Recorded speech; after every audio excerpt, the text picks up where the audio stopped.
用微光照亮夜晚，用温暖温润心灵。亲爱的朋友们，欢迎来到微光夜读。我失去孩子，老公却和白月光喝到通宵。我留下离婚书消失，他急了。嫁给顾野的第10年，他带回一个和我长得8分相似的女人，任他对我言语侮辱。我气愤地询问缘由，他冷漠地将我推倒在地。慕瑶，你在我眼里不过是他的替身而已。他这一推，孩子没了。更糟糕的是，我因长期强行受孕，身子受损，快要死了。可我怎么能忍受死后顾野说几句后悔的话，就能继续潇洒度日？在生命只剩下不到3个月的时间，我步步为营，让顾野和他的白月光付出代价。接下来开始我们本期故事，记得点击订阅并开启小铃铛。站在医院的门口，人来人往，川流不息。我捏着一张薄薄的就诊单，上面的几个字清晰可见：有孕。从前觉得刺鼻的消毒水味，如今闻着却是如此的舒适。我红了眼眶。10年了，我终于有孩子了。电话声响起，我接起，另一头是男人有些冷淡的声音：瑶瑶，今晚我就先不回来吃饭了。短短的一句话，就像是盆冷水兜头浇下，随后便是嘟的一声，电话被挂断。我依旧保持着接电话的姿势，下意识说出那句回答的话。可是，今天是我们结婚10年的纪念日啊！我和顾野结婚10年了，而我喜欢他已经11年。家族晚宴上，我对年长我2岁的顾野一见钟情。在他出国留学3年后，我们便订婚，然后结婚。从20岁到30岁，我的青春里都是他。顾野是一个不爱说话的人，很少笑，情绪也不怎么外泄，人送外号高冷冰山。我捂了这块冰7年，终于等到他为我动容。我们开始和正常夫妻一样生活，我为他准备1日3餐，他会安慰迟迟因为没有孩子而深夜哭泣的我。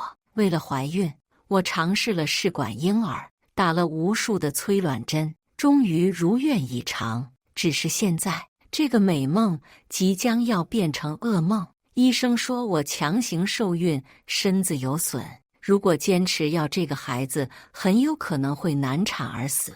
我拒绝了医生流产的建议，因为顾野最近对我越来越冷淡了，经常不回家吃饭。我想用这个孩子来挽回他的心。我精心准备好饭菜，坐在客厅里，一直等到饭菜都凉了，热了无数次的鱼汤上浮起一层厚厚的乳白色油脂，顾野才踏着茫茫月色归来。客厅门响，我窝在沙发里，昏昏沉沉的睡意无影无踪。顾野关上了门，轻手轻脚往里走。水晶吊灯亮起的一刹那，我们四目相接。他扫了一眼满满当当的饭桌，眉头紧皱。不是说了不用做这些吗？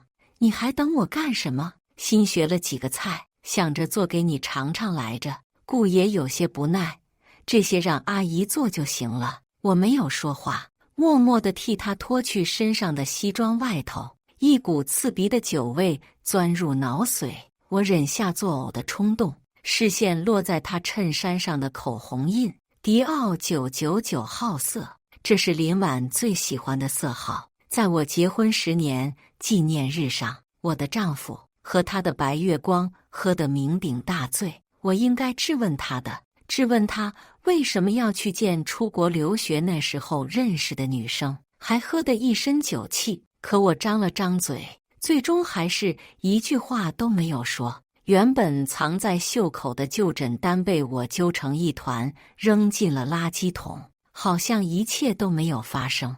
第2天，我依旧5点起床，和往常一样去厨房给顾野准备早餐。顾野的胃口很挑，即使是生病住院，也不愿意吃病号餐。我陪着他在医院住了小半个月，变着法的给他做营养餐。医院的医生护士都夸他眼光好，找了个温柔体贴的好老婆。顾野那时候刚回国，视线落在我消瘦的脸颊上，神色晦暗不明。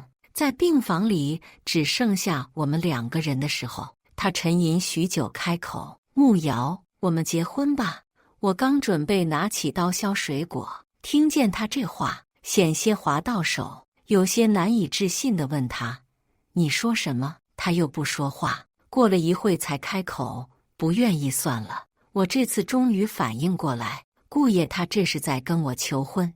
我像是中了千万年彩票，忙不迭地说着我愿意，我愿意。追着他这么多年，终于得到了回应。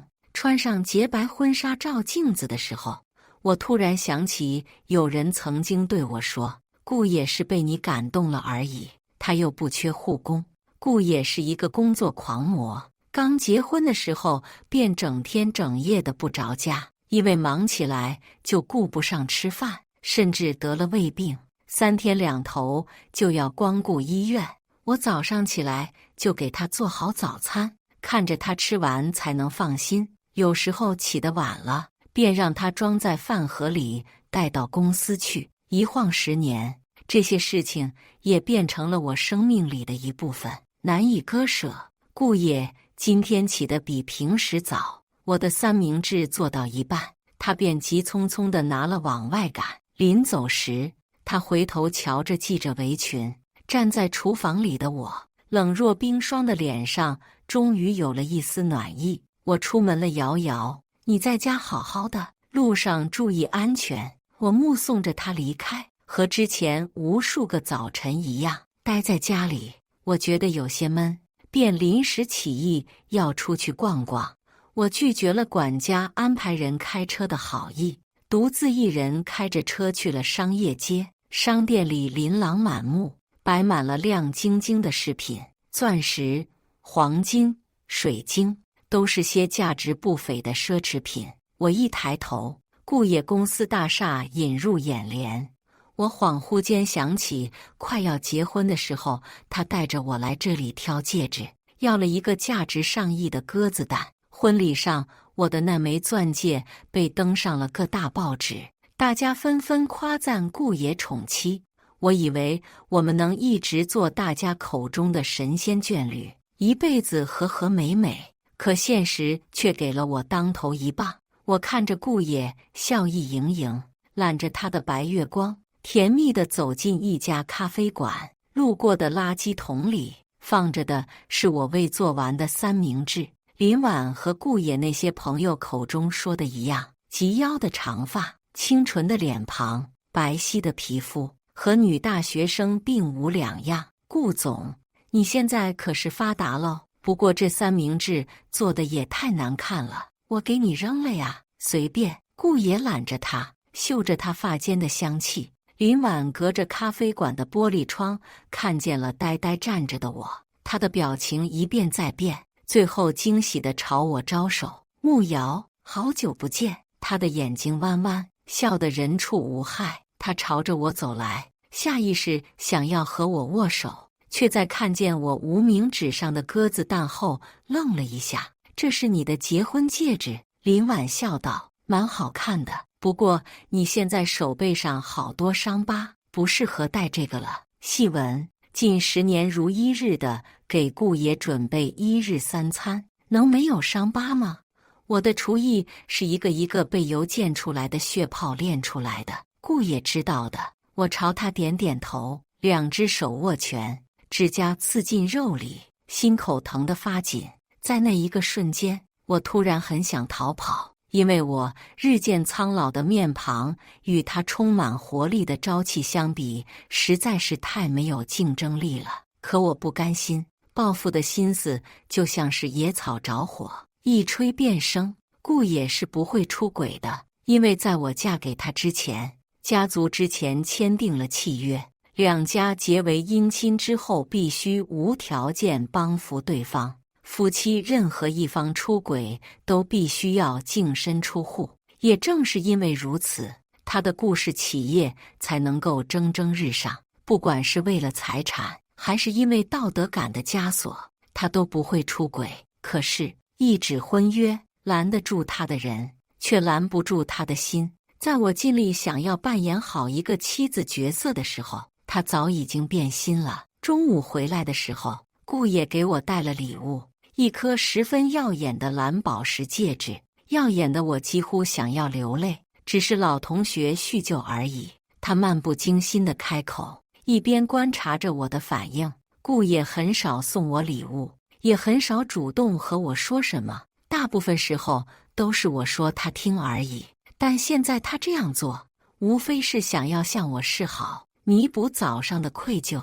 我没有表现出和往常一样的惊喜，戒指盒啪的一声盖上，我把它推远了。顾野当时瞪大了眼睛：“你不喜欢？”我摇头：“不是不喜欢这个戒指，我只是不喜欢这个戒指的设计师。”顾野的脸色大变，我知道，我抓住他的软肋了。一切其实都有迹可循。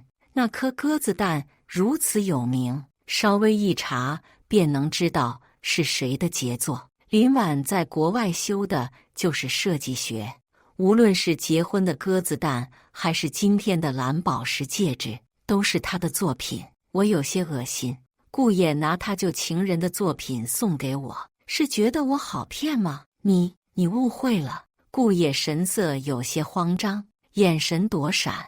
我没有给他说话的机会，站起身来与他对视。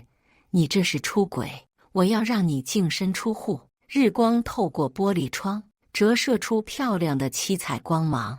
我看着他焦躁地抓着头发，在地上走来走去，皮鞋锃光发亮，在地上发出规律的踢踏声。慕瑶，我不是和你说了，我们只是老同学而已。他的语气开始变得不耐烦，似乎为我突然的转变而不知所措，只能用无能的愤怒来掩盖事实。顾野的道德感很高，但道德底线却很低。在他的世界观里，只要没有睡在一起，便不算出轨。我甩出一打照片，里面都是他在国外留学时和林婉的亲密合影。老同学，你会和你的老同学在海边沙滩接吻吗？在我结婚之前，父母曾再三提醒我，瑶瑶，顾野这个人野心很大，如果你和他在一起，绝对讨不到什么好处的。爸爸妈妈给你安排别的人好不好？不，我不嫁给他的话，我一辈子都不会开心的。我曾为了他和父母多次争吵，甚至闹到要离家出走的地步。后来父母终于妥协，为了我的将来定下了那份协议。慕氏企业渐渐地被顾野蚕食，我则安心当起了家庭主妇，对公司的事情一无所知。等我猛然惊觉顾野变心，他早已完成了收购计划。照片散落一地，照片里顾野和林婉两人亲昵的身影刺痛我的眼睛，我忍住想要落泪的冲动，声音颤抖：“顾野，我们离婚吧！关注我，每天更新精彩故事。”和顾野摊牌后，我便打车去了墓园。我的父母是在我结婚后3年去世的，两座漆黑的大理石坟墓静静地立在园中。我跪倒在地，泣不成声：“爸妈，是我错了，女儿不该不听你们的话。”心脏慢慢收紧，我忍住腹中的不适，后知后觉地想起来，如果留下孩子，我很有可能难产而死。可如果没有孩子，我又还剩下什么呢？陈丽撑着黑伞，静静地站在我身边，一言不发。天空开始下起蒙蒙细雨，浇湿了她的半个肩头。小姐，无论你去哪，我都跟着你。陈丽扶着我起来，轻声开口。我侧目，她的眼底是淡淡的乌青。陈丽是我父母收养的养子，本来是想着我继承了慕氏企业之后，她便作为我的副手辅助。可后来我和顾野结婚，他也辞了职，每年雷打不动在我父母的忌日前来祭拜。我要把故事夺回来，你会帮我吗？会。回顾家收拾东西的时候，正好碰上打电话的顾野，他看见替我收拾东西的陈丽，脸色不悦。你怎么会和他见面？我没说话。慕瑶说话。顾野声调陡然变高。你和我离婚，是不是因为和陈丽在一起了？林婉赶到的时候，顾野正拉着我不让走。慕瑶，你凭什么和我离婚？还要求我净身出户？这么多年了，不都是我养着你吗？我终于爆发。你养着我，如果不是我和你结婚，穆氏会扶植你坐上顾家掌门人的位置吗？当初的顾野虽然是顾家唯一的儿子，但董事会一群叔叔舅舅都是顾家的人，要不是我的父母力保他，他哪里会有现在？听见我的吼声，林婉嗲嗲地开口：瑶瑶，你怎么能这么和小野说话呢？他为了这个家付出了多少啊？付出？我不自觉地摸上肚子，隔着薄纱，我能摸到肚皮上大大小小的针眼，凹凸不平的手感。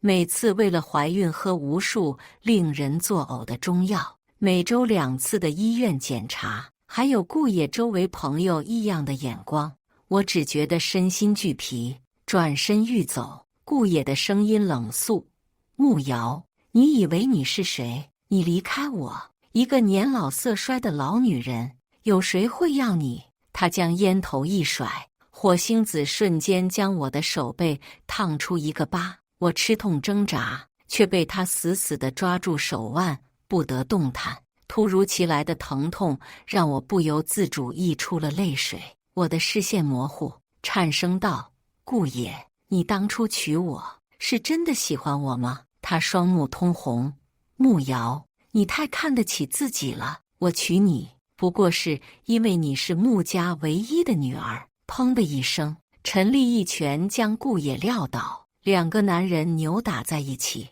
场面混乱。我听见自己的心破碎的声音，看着这一切，笑得凄怆。那天在顾家，陈丽为了我和顾野大打出手，我则在他们打架的间隙迅速将剩下的东西收拾好，打包带走。离开顾野后的日子并不好过，他为了逼我回去认错，直接在全城下了封杀令，所有和顾家有合作的企业都不允许接受我。我没有了经济来源，当初拥护我爸爸的那一堆老臣也全都被顾野换成了他的人。别说是律师，我连温饱都难顾及。陈丽靠着开出租车为生，时不时来接济我，但靠他总不是办法。我要攒到足够多的钱，才有能力请得起最好的律师打官司。终于，皇天不负苦心人，我在一个昏暗的巷口找到了一份给酒吧打扫卫生的工作。工资虽然不高，但胜在结算快。为了能够尽可能快地攒钱，我每天都只喝凉水配馒头。住的房子也是又小又破，潮湿阴暗，晚上还会有老鼠在身边爬。出门也是徒步2小时，每天顶着38度的太阳出门，脚上起了好几个血泡。没几天，我原本用高昂护肤品保养的肌肤便苍老不已，眼角也出现了不少的细纹。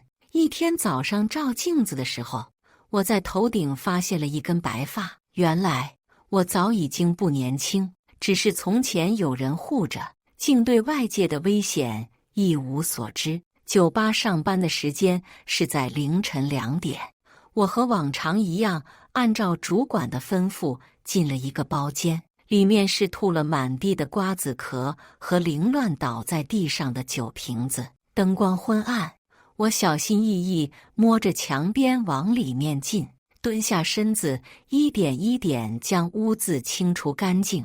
忽然听见有人推门的声音，一个女子娇俏的声音在背后传来：你们先走啊。我发现我口红可能落在这里了，是林婉。我僵直着后背不敢动，动作停滞，默念着别发现我，可最终还是没能成功逃脱他的魔爪。林婉18厘米的高跟直接蹬在我的后背上，尖利的像是一把刀。我不受控制地朝前扑去，下意识用双手护住了肚子，脸则重重地砸在地上。哟，你这个清洁工怎么回事啊？这么不小心，我来扶你吧。话音刚落，林婉的手便朝着我的腰袭来，还没等我闪身躲过，便直接被他掐住腰间的软肉。慕瑶，你怎么这么贱啊？知道顾野最常来的就是这家酒吧，所以故意来勾引他是吧？我痛得喊出声来。没有，我没有。林婉直接一巴掌扇在了我的脸上，长长的指甲划破了我的肌肤。我感受到温热的血液正顺着太阳穴往下落，我的脸歪向一边，一个耳朵嗡嗡作响。慕瑶，我告诉你，顾野是我的，要不是因为当初我和他分手，他被你蛊惑了，你以为你能嫁给他？以前是顾野不够强大，所以才需要利用你背后的势力坐上顾家掌门人的位置。现在你已经没有任何的利用价值，你还有什么可拿瞧的？嘴角火辣辣的疼痛袭来，我双手支撑在地上，才勉强站立起来。林婉发了一顿脾气后便走了，甩了一沓的钱在我瘦弱的身子上。我喘着粗气，将一张张沾血的人民币捡起来，每捡一张，心就像被针扎了一样痛。一瘸一拐回到家里，撩开衣服，才发现腰部青一块紫一块。陈丽见到我的时候，我鼻青脸肿，头发乱七八糟，面如土色。她愤怒地握紧了拳头，气势汹汹的便要去找林婉算账。我拦住她，别去，我收了钱，用这笔钱咱们去请个好点的律师，然后打官司，让顾野净身出户吧。顾野和林婉都不知道的是，我早就把他们两人暗通款曲的聊天记录截图保存在了另一个手机里。等到呈堂证供的时候，那便是最有力的证据。律师事务所装修得十分气派豪华，我戴着口罩遮住受伤的脸颊，陈丽则陪在我的身边。律师戴着金矿边眼睛，声音和蔼。你的意思是你手中有证据能够让对方净身出户是吗？那现在就可以交给我，我这边把它纳入到材料中，到时候做完鉴定可以直接用在法庭上。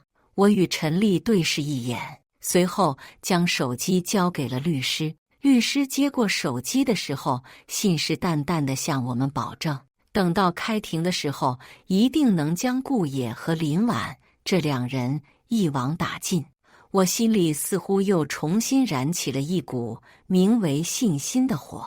我相信，只要有强有力的证据和足够厉害的律师，一定就能夺回原本属于我的东西。因为有了盼头，我干酒吧的工作都更加的有劲。主管和我说，有一个包厢，只需要我坐在那里撑撑场子，什么也不用做，1个小时便可以得到3万块。3万块，我拼死拼活干1个月也才3000块钱。我动心了，换上银白色亮片短裙走进去的时候，顾野正坐在主座沙发上，端着高脚酒杯，淡黄色香槟摇晃。我的脚因为穿在不合码数的高跟鞋上磨得生疼。主管领着我径直坐在一个肥头大耳的老板身边，我低着头不敢说话。那老板知道我是顾野的妻子，但不清楚我们已经闹到对簿公堂的地步，于是讪笑着搭话：“顾总，你也没告诉我这是家庭聚会啊。”顾野勾起嘴角：“家庭？呵，今天在这的都是陪酒女而已。”他放任手下的人纵情声色，好几个跟着一起进来的女孩已经开始吹瓶。我坐着迟迟不敢动弹，尽管心里猜到这3万块不好拿，但也没想到会碰到顾野。肥头大耳的老板有了顾野的授意，对我伸出手，我噌的一下站起来，大声呵斥：“你干什么？”主管一个巴掌打下来，我盘起的头发瞬间散开，耳朵嗡嗡直响。钱不想要了是吧？装什么？我气急，想要解释，张口却被灌了一嘴的酒。顾野身边的人将我按跪在地上，我仰着头，嘴角的酒渍顺着下落，呛得说不出话。头晕眼花之际，我瞧见顾野朝我走来，我下意识地伸出手想要让他带我走。顾野硬生生地将我戴在耳朵上的耳环扯下，耳洞开始汩汩往外流血。他临走的时候只留下一句话：随便你们怎么玩。被带到酒店的时候，我处于昏昏沉沉的状态，但身上突如其来的重量让我瞬间清醒过来。肥头大耳的老板说出的话令我无比恶心：小美人，当初见你的时候就想死我了，没想到还真有上手这一天。放心，我会好好对你的。油腻腻的嘴唇贴上来，我嫌恶地别开脸，挣扎着往外逃。因为喝了酒身子绵软，我只能双手撑在地上，跪着往外爬。脚踝被人抓着，我直接在冰凉的地板上被人拖了回来，背部被木质地板粗糙的纹理划破，后背鲜红一片。那老板掐住我的脖子，阴狠地开口：我知道你去找了律师，只是你肯定想不到，那律师是和顾野串通好的，他把你交给我，也是为了给你一个教训而已。我用力想要推开身边的人，却被强硬地抓住手腕，越过头顶，双腿不住地挣扎。我失声尖叫，千钧一发之际，门被人一脚踢开，陈丽衬衣沾血，一只手拿着刀，恶狠狠地用眼神逼退想要阻拦我的人。我披着陈丽的西装外套走出酒店，神情恍惚。来到顾家的时候，里面正放着悠扬的华尔兹，林婉与顾野正互相搂抱着跳舞，两人的衣角紧紧相贴，像极了一对甜蜜的恋人。我肿着半张脸，摇摇晃晃走到二人中间。顾野，那个律师是你安排的吗？他承认得很爽快。是。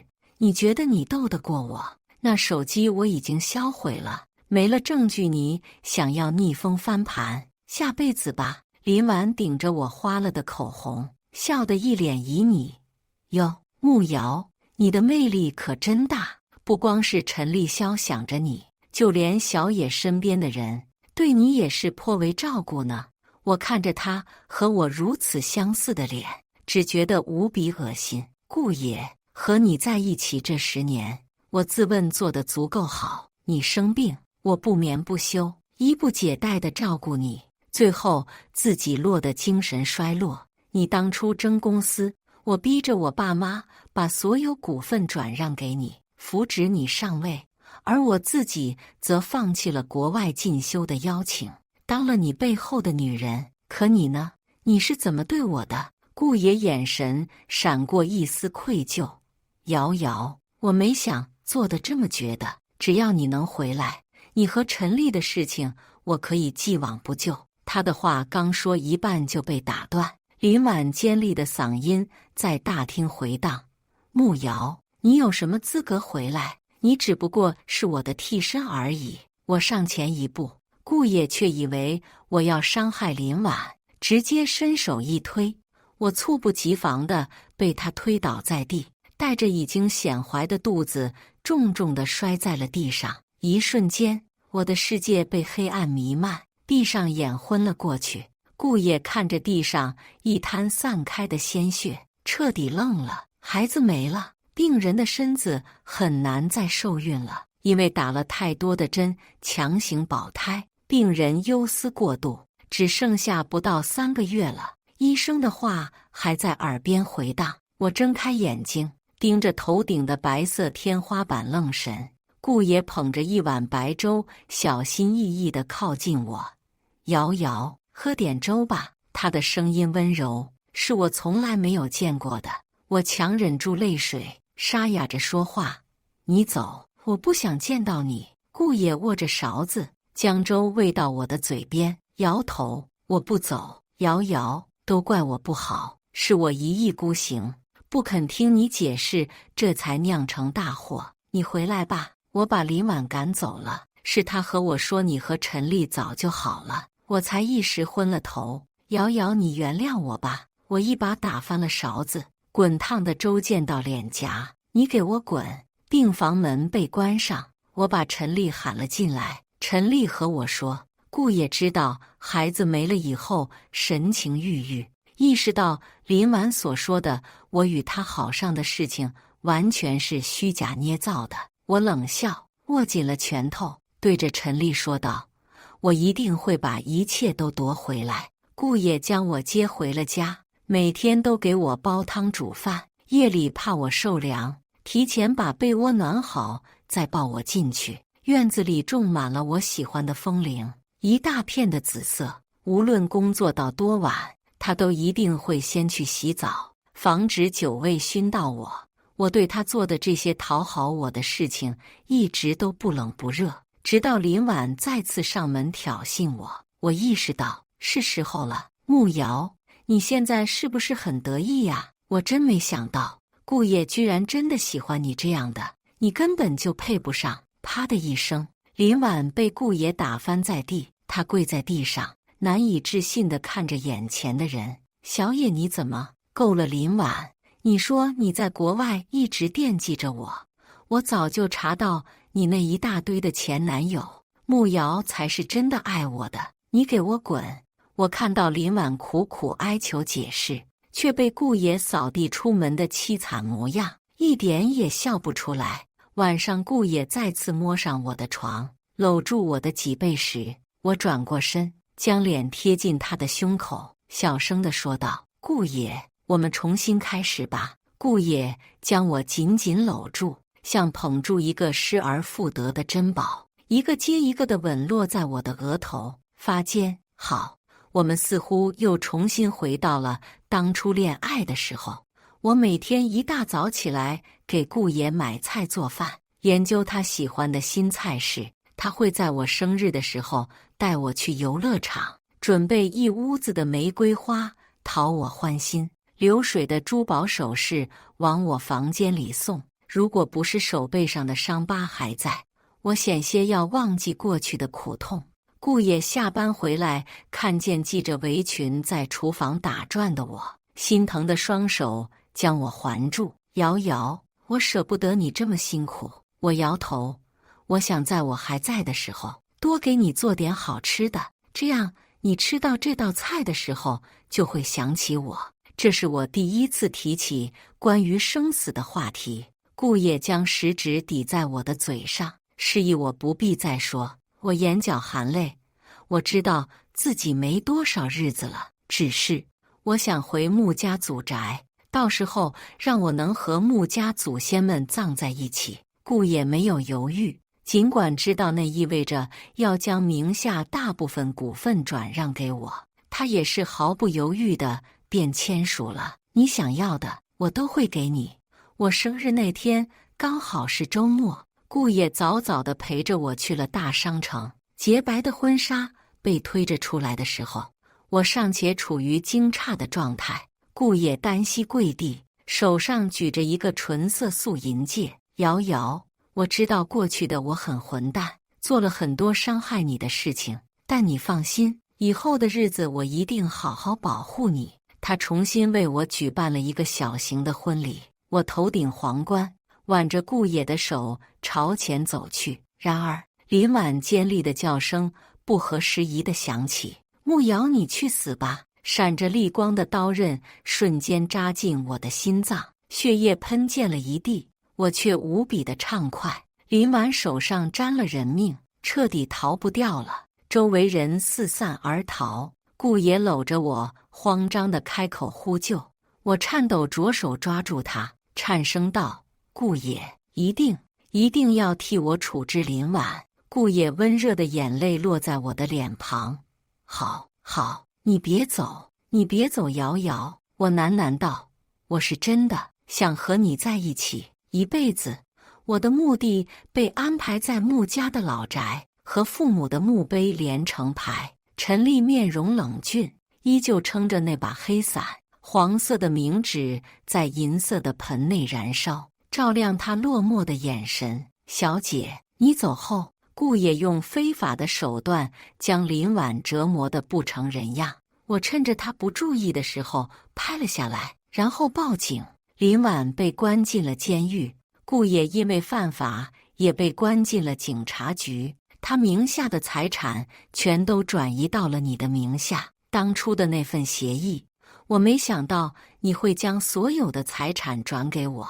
你放心，我一定会重振穆家，让你和穆伯父、穆伯母九泉之下能够瞑目。黄纸燃尽，只留下一地的灰烬。天空又下起了蒙蒙细雨，陈丽的身影消失在雨幕之中。故事完，接下来是我们本期第2个故事，记得点击订阅并开启小铃铛。婚后第3年，傅岩出轨了我资助的女学生，小三出现在我面前，让我成全他们。好，我同意了，他却后悔了。我是什么时候发现他出轨的呢？是他半夜起夜去回他的消息，光照在他脸上掩饰不住的笑意的时候，是他再次拿起大学时代的书籍辅导他写论文，跟我说她只是我学妹，你不要做。还是他忘记了我的生日，只因为他生病了需要照顾的时候呢？我已经不记得了，也许更早之前我就发现了，只是不想面对罢了。此时许半梦就坐在我对面，穿着一身白裙，有些局促地捏着裙角。这是我第一次直面这个第三者。楚然姐姐，对不起，我不是想拆散你们，但我和傅岩哥是真爱，求你成全我们。我喝了一口咖啡，压住心里复杂的情绪，才缓缓说道：我和傅岩的婚姻不是你能干涉的，况且你是第一个找我的，不代表是最后一个。我和傅岩小时候在一场模拟联合国会议上相识，因为势均力敌，愈加契合，一路从朋友关系到恋人，再到成为夫妻，顺顺当当。在这个圈子里，忠贞是玩笑。我没奢求过傅岩会一直对我忠贞，但我的确没想到会是许半梦。3年前，楚家资助了一批贫困生，许半梦是我亲自选的，因为我从他的眼神中看到了坚毅和不屈，就像是在粗砺岩石中开出的小白花。我没想到有一天，这朵小白花会向我露出爪牙，但我必须保持体面。许半梦走后，我脑袋里经历了一场头脑风暴。我在想，怎样在获得最大利益的情况下离婚。晚上，傅岩难得回家吃饭，餐桌上出奇的安静。以往，餐桌是我们高谈阔论的场地，每次有思想的碰撞都会让我们兴奋不已。今日却像是最后的晚宴，暴风雨前的宁静。然而我却没有半点心慌。傅岩说要和我谈谈的时候，我松了一口气，感到了释然。终于到这一天了。书房里，我和傅岩面对面坐着，像是在完成一场谈判。半梦今天哭了很久，傅岩语气透露着不悦。是吗？我不以为然，毕竟我只是告诉他，我和傅岩的婚姻不是我们的事，是傅家和楚家的事。他就眼眶红红的跑走了。还记得第一次发现他出轨的时候，他还哄我说只是逢场作戏。我出去谈生意的，大家都抱着女伴，我能没有吗？逢场作戏而已，什么都没发生。你不要闹了，现在连哄都不哄了，直接开诚布公。你拥有的已经够多了，半梦什么都没有，你不要欺负他。我欺负他？我冷笑。傅岩，我们认识20年，你听了他的话就来质问我，要不要我把咖啡厅的监控给你拿过来呀？我原本想忍的，但当许半梦坐到我对面，我朋友眼底出现同情的时候，我不想忍了。说我虚荣心也好，说我好面子也罢，我楚冉一辈子顺风顺水，是别人眼中的天之骄子。因为一个男人让别人同情，那才是真正的失败。一想到我刚察觉傅岩出轨时的失态与不体面，我都想抽死自己。傅岩，我们离婚吧。当我平静地说出这句话，我对过往的一切爱恨嗔痴都不在乎了。你在说什么胡话？在这个圈子哪有不完的？你能不能懂事点？傅岩皱着眉，好像我是一个不懂事的孩子。他也没想过和我离婚。我深呼一口气，还是没忍住甩了他一巴掌。傅岩被打得愣在原地。傅岩，你在这儿装什么？当初我们结婚的时候，你怎么说的？你说你一辈子爱我，现在你说谁不完？我告诉你，谁都有资格完，就你不行。要不是楚家，能有你今天？傅岩是傅家的二房，上不如老大能力强，下不如老三得宠。他爸又是个混不吝的，他要不是和我结婚，有楚家帮衬，傅氏的总经理轮不上他。傅岩捂着脸，眼里的不可置信渐渐转为怒气。他怎么也没想到，一向冷静自持的我会动手。不可能，我虽然出轨了，但我仍然是爱你的。傅岩现在不答应离婚，也在我预料之中。傅氏最近在争一个政府的项目，此时离婚对傅氏影响不好，但他出轨，负我在先，我没那么贱去为他着想。我现在提离婚，就是想搞他一把，这一巴掌算是终结了我对他所有的爱意。我说，傅岩，这一巴掌是打你出轨。另外，我除然有洁癖，最讨厌脏东西，既要又要。你想得美。傅岩被我对得哑口无言，负气离家出走，不知道是刺激我还是怎样。许半梦不时给我发来他和傅岩相处的点滴和照片，我一一保存，等着离婚的时候用。还请了私家侦探收集他出轨的证据。没几天，傅岩的母亲给我打电话，让我们去老宅吃饭。我知道他存的什么心思，不过是想要我息事宁人，但还是欣然赴约。一顿饭，气氛诡异，我对傅岩态度冷淡，傅岩倒一副想和好的模样，父母又从中撮合我们，不停地跟我讲好话。饭后，父母拉着我的手，和蔼可亲的模样。冉冉啊，妈是看着你长大的，也是把你当亲女儿的。你说在我们这个圈子，男人在外面偷腥有什么的？只要还回家就好了，谁这辈子不是这么含糊的过来的？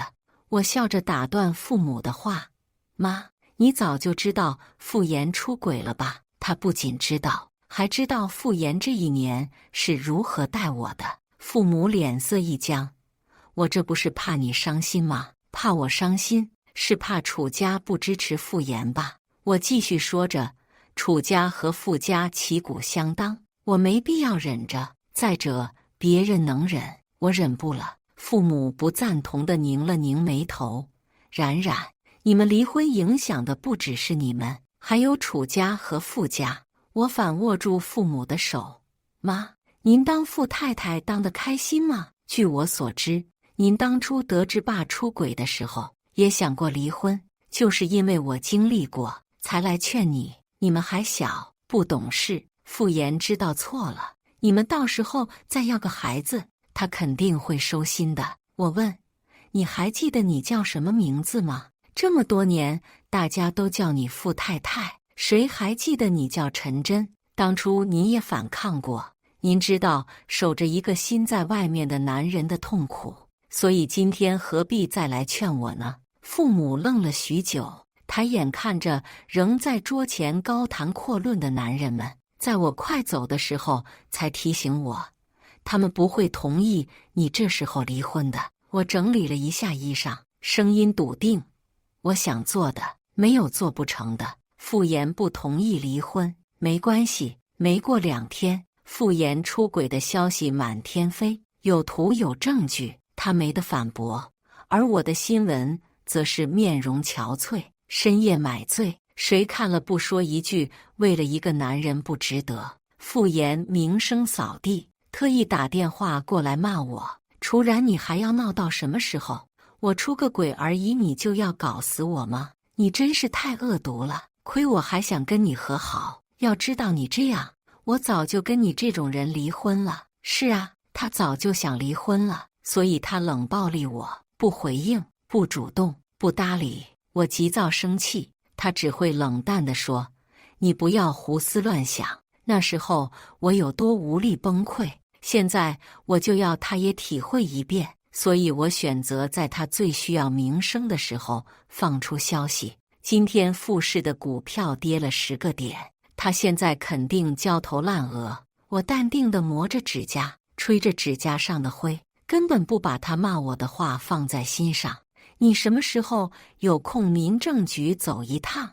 我还敬你是条汉子。他的电话刚断，我姐楚瑶的电话就打了过来。楚瑶自小就展现了惊人的商业天赋，她继承楚家，我一点都不嫉妒。毕竟但我也不差，15岁的时候就开了个人画展，在艺术界也算小有名气。傅家那老头子给我打电话了，要我警告你别闹了，赶紧去和傅岩澄清做公关。我翻了个白眼，那你怎么说？楚瑶在电话那边大笑。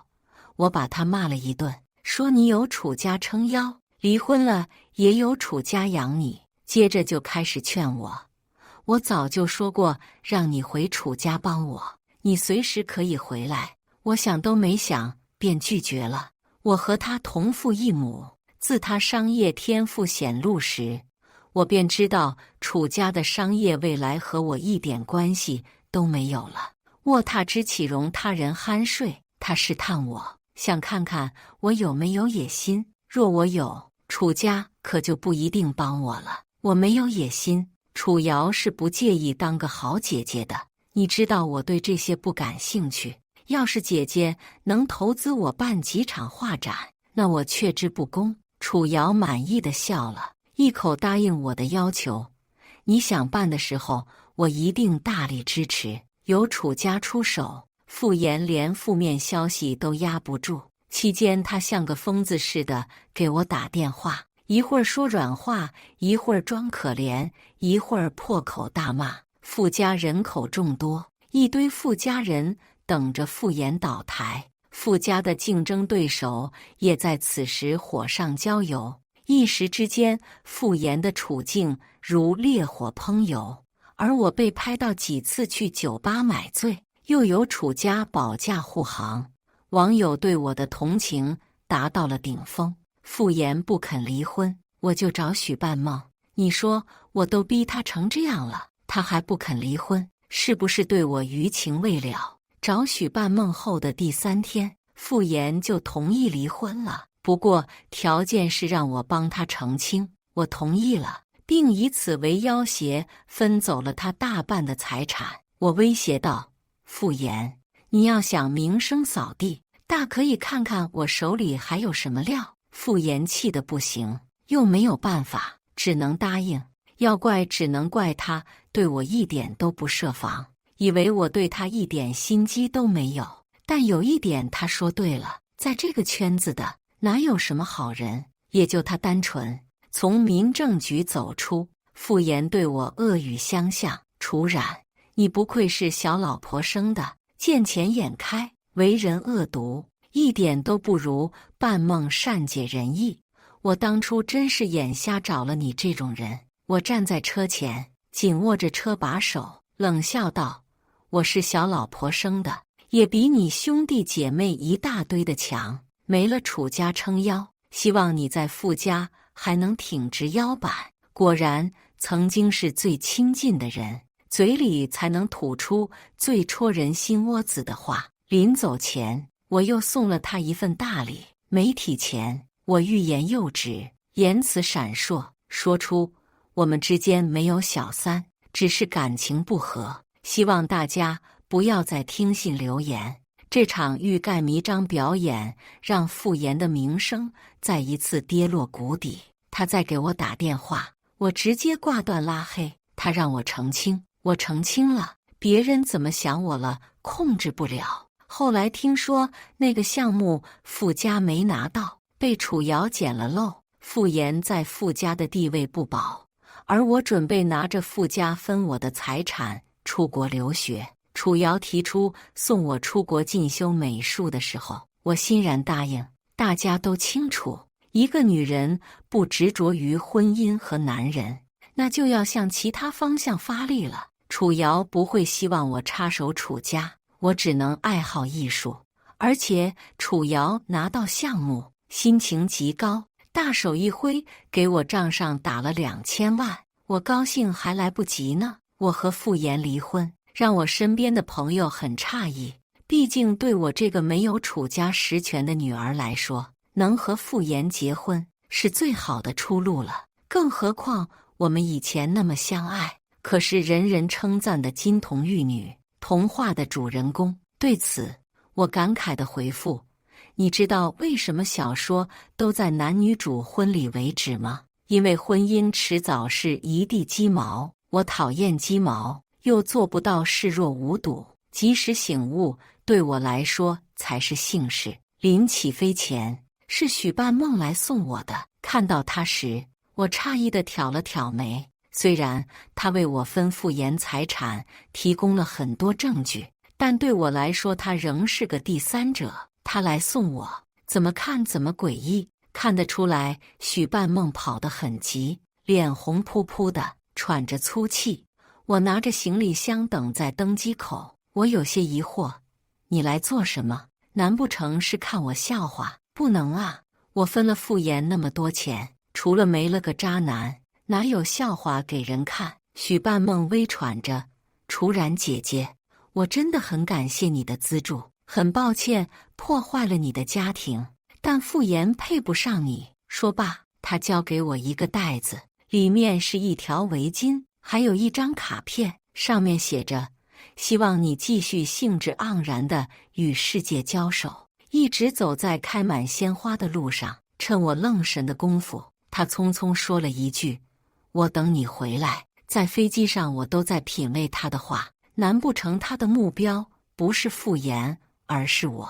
想到这，我摇摇头。虽然我人美心善又有钱，但也不至于吸引到女人。3年后，我学有所成，回国筹备个人画展，没想到画展上还能看到傅炎。我可没邀请他，他不请自来。难不成他记恨我走之前给他下的绊子，来这里给我搞破坏？不过我和他离婚后，过了1个月，傅炎就迎娶心上人了。过了7个月，傅炎就当爹了。要不是我逼他离婚，他儿子就成私生子了。这么想，他该感谢我才是。在这个层级混的，早练就了一副厚脸皮。我笑着上前打招呼：傅炎，好久不见，3年不见。傅炎沉稳了不少，褪去了当初的年轻气盛。听楚瑶说，丢了项目后，他在傅家过得很艰难，他过得不好，我就放心了。傅炎拿起酒杯，看着我的眼睛：好久不见，你越来越漂亮了。傅炎的眼睛很漂亮，看谁都像是眉目传情。我笑了笑，不再和他寒暄。难得回来，我可不想把时间放在他身上。我转身离开，傅炎却不肯罢休，抓住我的手腕，低声哑气：冉冉，我们一会儿谈谈好吗？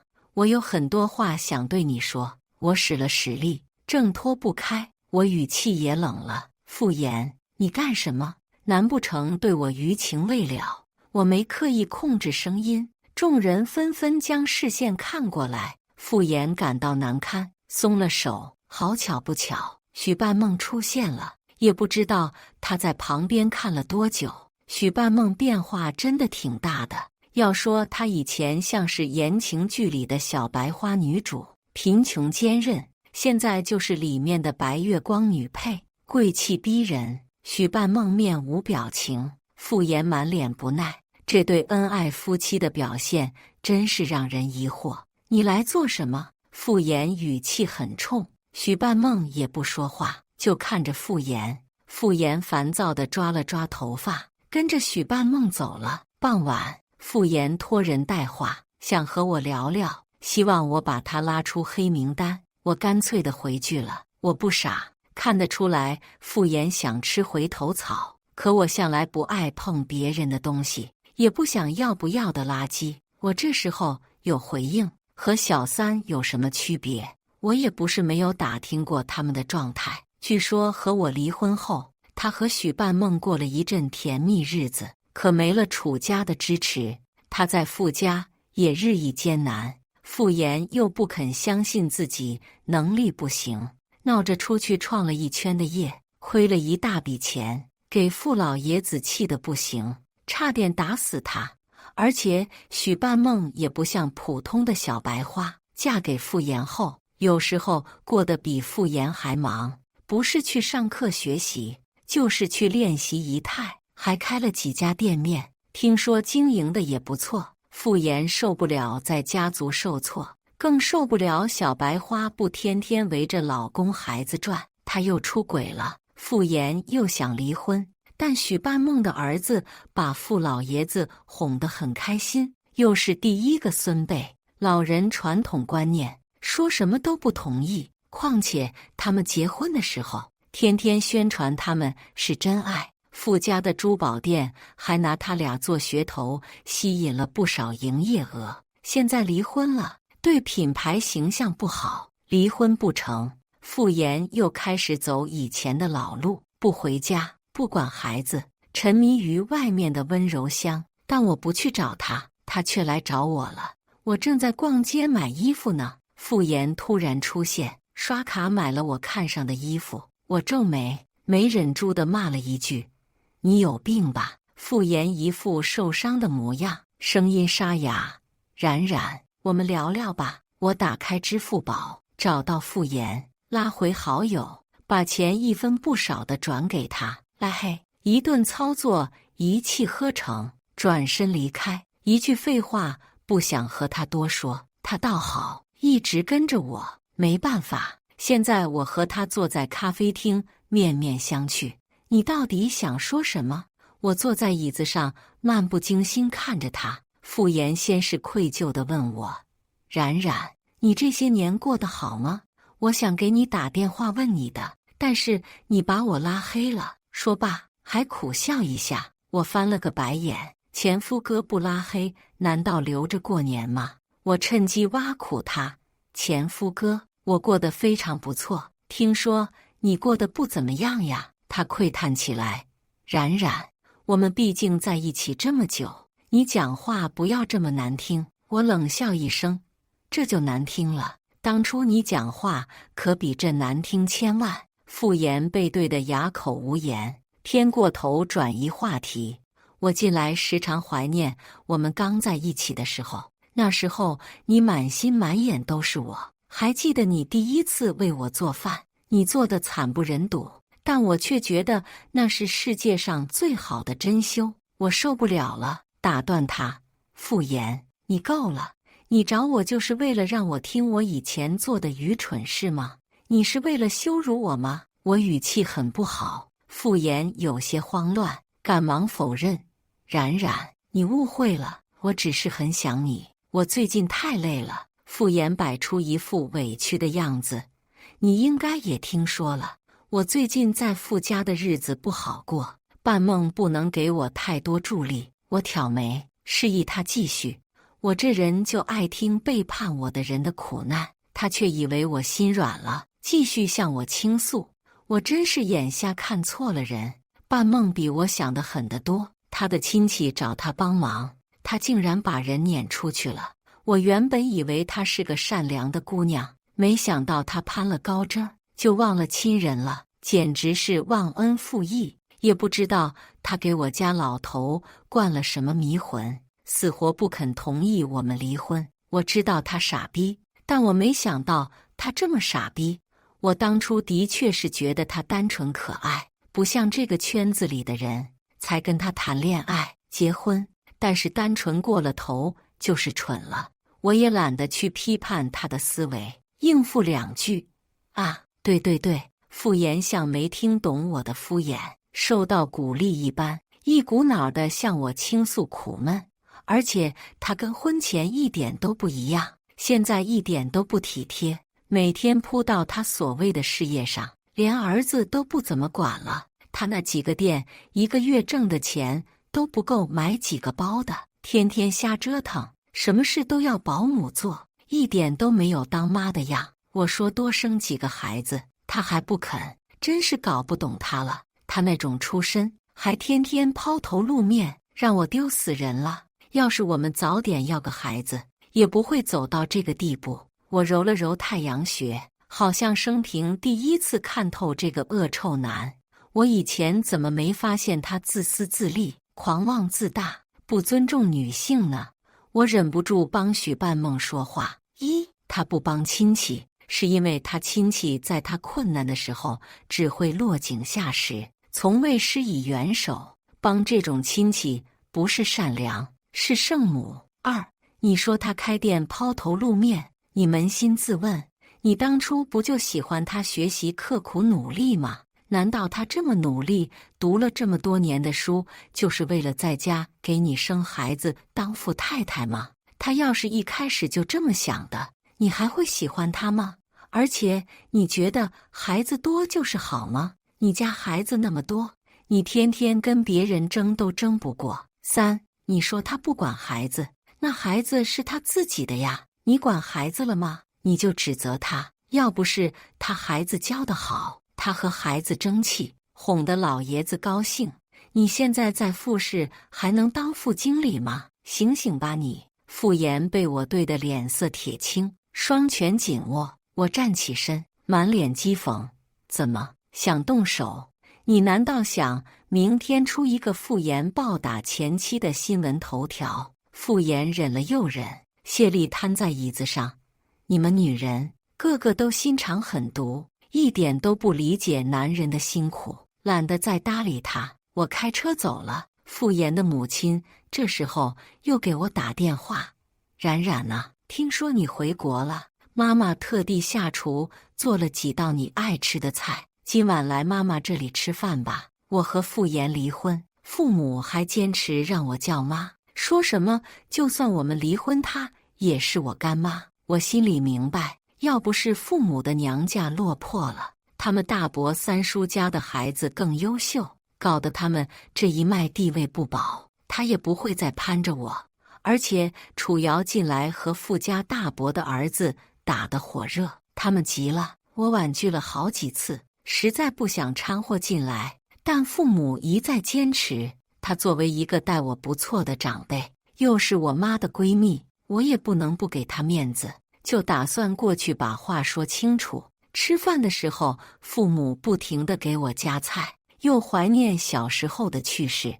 我还记得你们12、13岁的时候，你来家里玩，晚上小妍死活舍不得你走，你一走哭得不行。我低头吃菜，漫不经心地回复：是啊。后来离婚的时候，他恨不得立马给我赶出去。父母尴尬地打哈哈，又接着说：当初有男生追你，可把小妍给气坏了，非要去找人家算账，要不是我拦着，事情不知道要闹得多大。他呀，从小就重感情。是啊，可惜感情来得快，去得也快。后来他喜欢许半梦的时候，因为我说人家几句，他也很生气，来质问我过。父母尴尬地打住，过一会儿又开始卖惨。小妍前几年年轻气盛不懂事，被小姑娘给骗了，她现在天天都后悔呀，心疼死妈了。你们10来年的感情，你忍心看她这样糊涂下去吗？我轻笑，她都快30了还不懂事，听说现在她外面养了5、6个小姑娘，我可没看出她后悔。父母反驳：男人外出应酬难免的呀，而且不是妈妈向着他，他在外面找的都是和你有几分相似的，他对你可是情根深重，妈妈都羡慕啊。你要是肯回头，傅岩就在原地等你。我擦了擦嘴，深吸一口气：阿姨，你这话让我觉得恶心。我吃的差不多了，也知道您是什么意思了，但希望您不要再费心了，毕竟每个人忍受度不一样，您能忍的，别人都不能忍。父母被我刺得晃了晃身子，赶忙说：冉冉，妈妈就这一个儿子，什么都想给他最好的。我也是真心把人当女儿的。如果你对小妍还有感情，我毫不客气地打断他的话，我对他一点感情都没有了。我说的话太绝。从傅家离开后，傅家人好一段时间都没有来找过我，倒是在我回学校看看，准备再次资助贫困生的时候，碰到了许半梦。巧了，许半梦也准备资助女学生。昔日的情敌再次面对面交谈，他的变化让我大吃一惊。若不是早就认识他，我还真不敢相信眼前这个自信张扬的姑娘是曾经坐在我面前说我和傅岩是真爱，请您成全我们的姑娘。其实一开始我是有点恨许半梦的，但后来一想，明明背叛我、伤害我的是傅岩，我恨许半梦有什么用呢？有这心力，不如从傅岩那多拿点好处。上次在画展见面都没有好好打个招呼，我主动上前攀谈：“许半梦，好久不见。”许半梦看我眼睛发亮：“楚然姐，好巧，你最近过得怎么样？上次去画展看了你的画，画得真的太好了。楚然姐，我真的好佩服你。”许半梦熟稔地过来和我聊天，身上好像都发着光。你知道我为什么来这里资助学生吗？就是因为你当初资助我，我当时就想，以后有机会我也要帮助其他人。他絮絮叨叨地和我讲了许多，又邀请我去他开的店吃饭。我嫁给傅岩第一件事就是开了店，我想总有一天我会靠自己的努力拥有一切。说着说着，他突然就哭了：“楚然姐，对不起，我不是故意破坏你家庭的。”他告诉我，我才知道当年的真相。我在酒店兼职当服务员，傅岩喝醉了，他们让我把他送上去。傅岩把我，他这种人怎么配得上你？许半梦说着，愤恨地捶了一下桌子。事发之后，他逼我做他的情人，我没有答应。没想到我怀孕了，我想打掉，他就拿我妈威胁我，我没有办法。我当时看他脚踏两只船，得意洋洋地跟朋友们说你什么都没发现的时候，我就想，这种人渣怎么配得上你？我犹豫很久才决定告诉你。听到这些，我震惊之余有些了然。傅岩本性如此，所以你是故意告诉我他出轨的。许半梦点头。当初离婚时，很多证据都是许半梦发我的，当时以为他是在耀武扬威，原来他也是想帮我。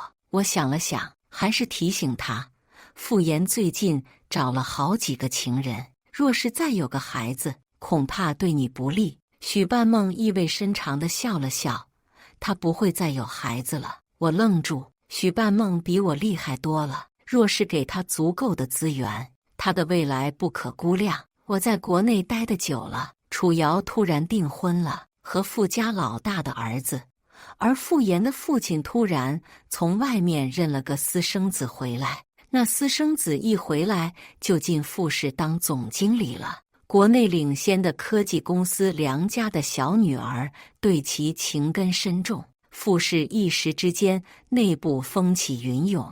傅岩半夜醉酒，用别人的手机哭着给我打电话：“冉冉，我喝多了，今天我生日，你来接我好不好？”男人三分醉，演到你流泪。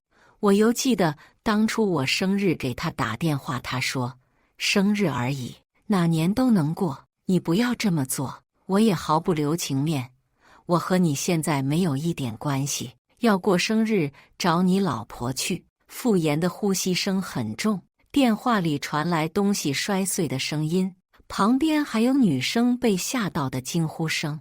朋友之间出来见个面也不行吗？不行，毕竟你是个有前科的人，而且我没兴趣和前夫做朋友。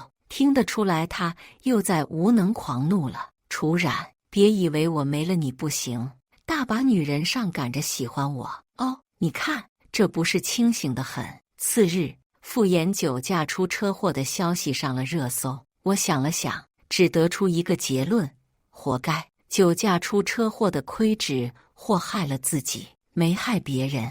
又过了几个月，许半梦进入傅氏，顶替了傅炎的岗位。这期间，好几个女人说怀了傅炎的孩子。许半梦直接拿出傅炎已经没有生育能力的检验报告，打发了所有人。闻此，我只能感叹，许半梦是个厉害人物。父母给我打了好多电话，我一个没接。他又把目光放到了我妈那里，母上大人的面子还是要给的，不然我也没兴趣看傅炎的惨状。父母说傅炎一直叫着我的名字，希望我能去看望他，给他一点希望。搞笑，我去只能给他带来绝望。傅炎住在医院的 VIP 病房，下半身瘫痪，每天痛苦地做复健，想要早日康复。看到我，傅炎情绪波动很大，抓紧我的手腕。冉冉，我是为了你才喝酒的，你不能不管我。我用力甩开，像看傻子一样看他。你喝酒干我什么事？要怪也怪你风流，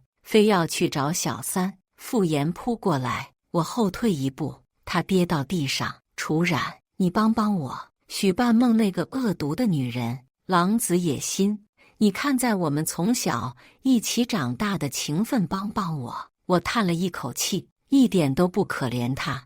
许半梦把你的事业经营得很好，甚至比你做的都好，你就好好在这里疗养吧。许半梦视角，我叫许半梦，出身贫苦，好不容易读到大学，贫困生的名额还被抢了，是楚冉姐出现，点名资助我，我才能完成学业。当时我就暗暗发誓，以后一定要努力奋斗，报答楚冉姐，回报社会。但是这一切都在那个晚上毁了。我去做兼职，看到傅炎和一群男人在酒店吃饭，不一会儿又来了一群美女，傅炎和其中一个很暧昧。正当我犹豫要不要给楚冉姐打电话的时候，那个女生有急事走了，傅炎又喝多了，他们叫我把他带回房间。他的力气好大，我挣脱不开。后来回想，他们明明可以自己送他上来，为什么非要叫我送？这是个圈我的局，我对不起楚冉姐。那以后傅炎又纠缠了我一段时间，我忍不住质问他，你出轨于我，你让楚冉姐情何以堪？傅炎竟然恬不知耻地说，这个圈子都是这样的，你不懂，他就算知道了也没什么。后来我发现我怀孕了，我真的好害怕。我去医院准备打掉，傅炎不知从哪儿得来的消息拦住了我。他说，如果我打掉孩子，我们一家都不会好过。我没办法，只能委身于他。但楚冉姐那么好的姑娘，怎么能和这种渣男在一起？我假装越来越爱傅炎，我希望楚冉姐早点发现傅炎出轨，和他离婚。傅炎对这一套很满意。我去见了楚冉姐，回来哭着跟傅炎说，楚冉姐欺负我。傅炎果然回家了。在得知楚冉准备离婚后，我会时不时透露我和傅炎的亲密照片、聊天记录等等傅炎出轨的证据。如我所愿，楚冉分了傅炎很多财产。后来楚冉出国，趁着傅炎暂时还喜欢我，生下孩子后，我利用傅家的资源学习成长，开店赚钱。我教孩子讨好傅老爷子。我知道我不是一个好妈妈，我不能全心全意地爱着这个强奸犯的孩子。我利用他在傅家站稳脚跟，我发现他简直愚蠢的出奇。我那些所谓的亲戚，他非要上赶着去搭理，都给我气笑了。傅炎跟我吵架，傅炎出轨都无所谓，我不会再为他生孩子，但他也不能有别的孩子影响我的地位。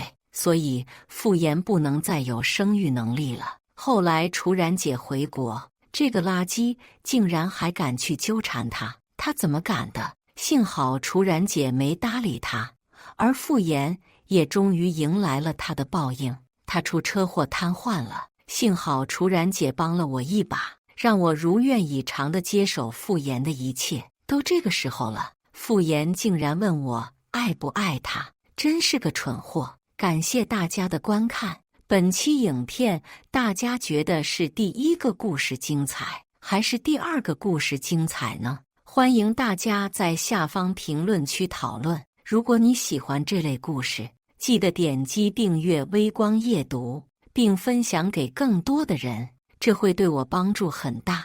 再次感谢大家的观看。